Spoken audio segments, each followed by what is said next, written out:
Derek Cornelius est arrivé à Marseille aujourd'hui, le défenseur canadien va s'engager pour les 4 prochaines saisons après que l'OM et Malmö soient tombés d'accord sur un transfert de 4,3 millions d'euros, bonus inclus. C'est le moment de faire les présentations en retraçant son parcours depuis ses débuts et vous allez voir que c'est assez atypique. On parlera aussi de son parcours avec la sélection canadienne, de son style de jeu et en se demandant plus généralement si Cornelius est une bonne recrue pour l'OM, version Roberto De Zerbi. Justement, dites-moi ce que vous pensez de l'arrivée de Cornelius à Marseille. Est-ce que vous pensez que l'OM réalise un grand coup à un prix raisonnable? A l'inverse, est-ce que vous êtes un peu plus mesuré? J'attends votre ressenti en commentaire. On commence comme d'habitude par un point sur son parcours. Né le 25 novembre 1999 à Ajax dans la province de l'Ontario, Derek Cornelius fait ses premiers pas dans le club local de l'Ajax Thunder avant de rejoindre le Spartacus SC et l'Unionville Milliken FC. À l'âge de 14 ans, il tente l'expérience allemande en s'engageant avec le VfB Lübeck pour jouer avec les équipes de jeunes dans un premier temps et en étant d'ailleurs formé comme attaquant pour l'anecdote avant d'être replacé comme défenseur. Il n'a joué qu'un match avec l'équipe première qui a évolué en D4 allemande avant de signer au VfR Neumünster, pensionnaire de 5ème division allemande à l'été 2016. Après avoir pris part à 17 matchs sur les 6 mois qu'il a passé là-bas, il s'engage avec le FK Javor Matic qui évolue en première division de Serbie. La première saison a été timide en termes de temps de jeu, mais il s'est imposé comme titulaire indiscutable lors de la deuxième. À l'hiver 2019, il revient au Canada en signant à Vancouver, avec qui il n'a pas toujours été titulaire sur les 2 ans et demi qu'il a passé là-bas, avec un temps de jeu qui a été progressivement de moins en moins important. Par la suite, il a été prêté 1 an et demi en Grèce, plus précisément au Panetolikos où il s'est rendu totalement indispensable avec 47 matchs, 2 buts et 2 assists. Des prestations qui ont attiré l'attention de Malmö qui le fait signer pour un peu plus de 400 000 € en février 2023. Dans la lignée de ce qu'il a proposé en Grèce, il devient vite un maillon essentiel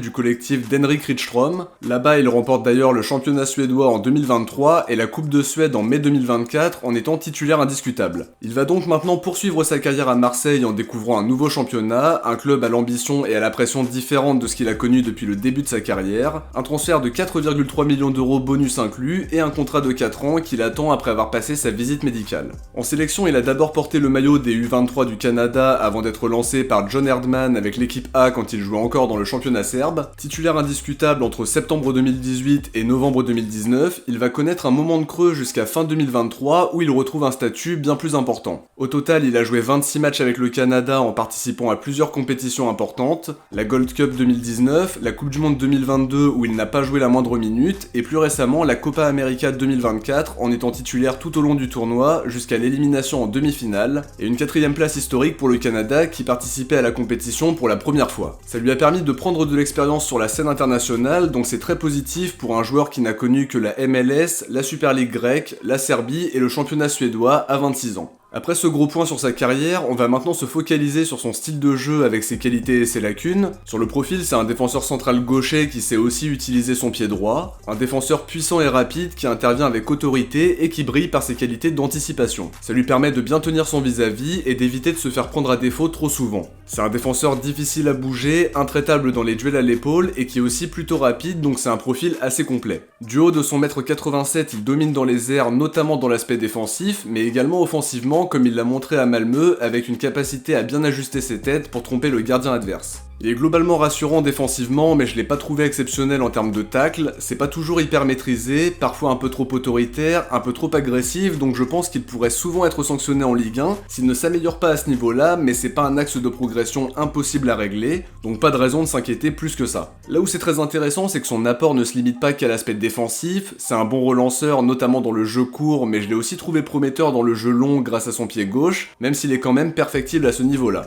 Son profil colle avec ce que recherchait De Zerbi, un joueur qui s'est relancé sous pression, à l'aise balle au pied avec la capacité de se projeter quand il y a de l'espace devant lui, qui n'hésite pas à jouer vers l'avant et à prendre des risques dans les passes qu'il tente. Il va quand même devoir s'adapter à un championnat plus compétitif, même si ses qualités physiques collent aux exigences de la Ligue 1 et au jeu prôné par De Zerbi. Autre élément à préciser, il a aussi dépanné comme latéral gauche sur une poignée de matchs, il a aussi joué 2 matchs comme milieu défensif, sa vision de jeu, sa rapidité et sa capacité à se projeter collent bien au poste de latéral gauche. Il a très peu joué à ce poste-là, donc on sait pas si c'est une solution totalement viable, mais c'est important de le noter quand même. Alors maintenant, est-ce que Derek Cornelius ressemble à un bon coup de la part des dirigeants de l'OM, ou alors est-ce qu'on doit être un peu plus mesuré par rapport à son arrivée. La première chose à rappeler, c'est que l'opération n'est pas très risquée, ça parle de 4,3 millions d'euros en comptant les bonus, c'est pas un montant énorme. En revanche, j'ai aucune idée du salaire qu'il touchera à Marseille, j'ai pas trouvé l'info sur le contrat qu'il avait à Malmö. En tout cas, il vient pour être la doublure de Brassier dans un premier temps, même si on espère qu'il apportera une vraie concurrence dans ce secteur de jeu. Avec un quatuor Brassier, Balerdi, Meite, Cornelius, on a les deux postes qui sont doublés, donc c'est une très bonne chose pour travailler les automatismes dès maintenant. Il est considéré par plusieurs observateurs comme étant l'un des tout meilleurs défenseurs du championnat suédois. Sans leur manquer de respect, ça reste un championnat moins compétitif que la Ligue 1, donc on espère que la marche ne sera pas trop haute parce que ça peut arriver. Pour autant, c'est un joueur qui a de vraies qualités, qui a encore une marge de progression, qui s'est montré à son avantage lors de la dernière Copa et qui va être recruté pour un montant très raisonnable qui rend l'opération peu risquée.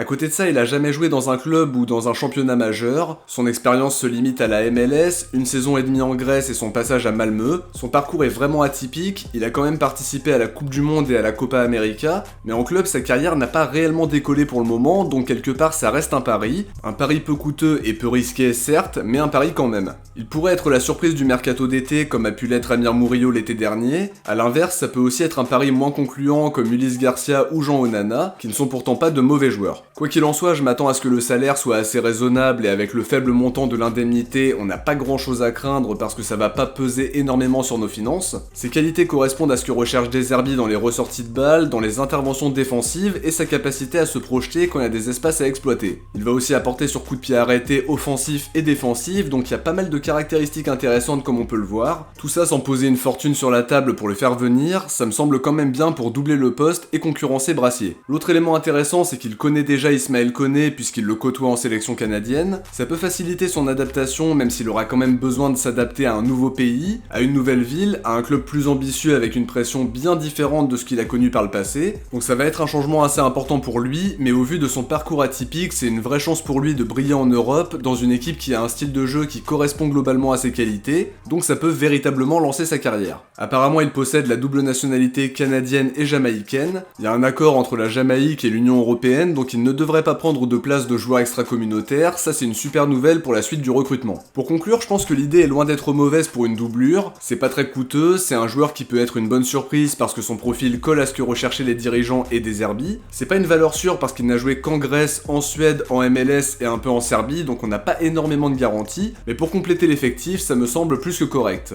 Autre élément important à rappeler, c'est un joueur qui ne se blesse quasiment jamais, et ça c'est une très bonne chose. Comme toujours, c'est le terrain qui va parler, ce sera à lui de montrer qu'il peut être plus qu'une doublure, il a les qualités pour réussir ici, mais seul l'avenir nous le confirmera. Hâte maintenant de voir la suite du mercato parce qu'il nous manque encore pas mal de joueurs, notamment des titulaires dans le secteur offensif. En parallèle, il faut acter les départs de plusieurs joueurs indésirables, donc il y a encore du boulot à quasiment 2 semaines de la reprise. On va espérer une accélération dans les prochains jours pour que l'effectif soit plus étoffé au moment de la reprise de la Ligue 1. A priori, Valentin Carboni devrait suivre ce week-end, ça nous permettra de rapidement boucler une 6ème recrue, mais il faut encore trouver un ailier gauche titulaire et un attaquant de pointe avant de commencer la saison. De mon côté, j'arrive à la fin de cette présentation, j'espère que ça vous a plu, et comme d'habitude, si vous avez aimé, n'oubliez pas de laisser un like avant de partir, ça soutient vraiment beaucoup la chaîne, et ça permet à la vidéo d'être mieux mise en avant. Je vous invite aussi à vous abonner en activant les notifs pour ne rien louper de l'actualité de l'OM et des analyses de joueurs. Si vous avez regardé la vidéo jusqu'au bout, écrivez Cornelius dans les commentaires. Je vous dis à très vite pour de prochaines vidéos, et très probablement la présentation de Carboni qui devrait suivre. Ciao, portez-vous bien, et surtout allez l'OM.